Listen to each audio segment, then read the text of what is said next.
the other big question is, should we go direct or indirect? Shall we go through partnerships or just try to do it ourselves? Because, there are a lot of pros and cons. So Ryan, what was your take on that?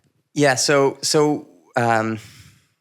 taking a step back, at A.Team, we're selling teams of engineers and developers, right? And it's a sale that's kind of weird because it's like tech enabled to form the team, but like you need to trust us and trust that the people we're giving you are good. And I'll maybe just take another step back and kind of agreeing with what you said, but there's a framework I really like that Peter Thiel put. No, I disagree. You didn't have the framework. So Peter Thiel has this framework that's so simple, but I come back to it like once a month. And it's basically like, look at your LTV. How much are you charging your customer? And based on the LTV, you'll know how much you can invest in acquiring that customer. Again, really simple. But if like your LTV is low, then you need to do like having an inbound system could really work.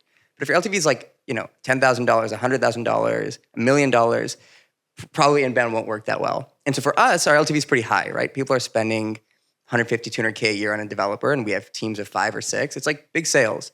And we realized partnerships could work because people need credibility for talent, like about us, like who's good. So that was like our first insight is we have high LTV. Partnerships could be a way to like reduce, that takes a lot of work to set up, but to reduce is like worth investing in to get after that big LTV. Okay, everybody knows LTV, right? Lifetime value, and okay.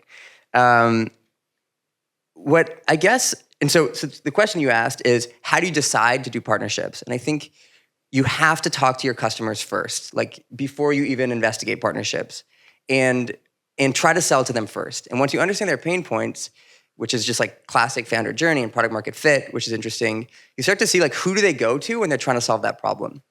And if they keep going to the same types of people, that could be a partnership for you. There's a second question that maybe we can get to later, which is like, does that partner have an incentive to help you sell? But like, I'll tell a quick story. Like we had this idea that like AWS and Google Cloud could be a good channel for us because people are buying cloud credits to when they build websites. And if we sell them developers, maybe AWS wants to help us sell developers to their clients. And then like it occurred to us, like no credible person has ever reached out to their AWS rep, like, hey, do you know any good engineers? Like it's just an insane. So like, but we started seeing, I'll talk more about it in a bit, but we started seeing, for example, that most founders go to their investor and say like, can you help me hire? So VCs, awesome partner for us.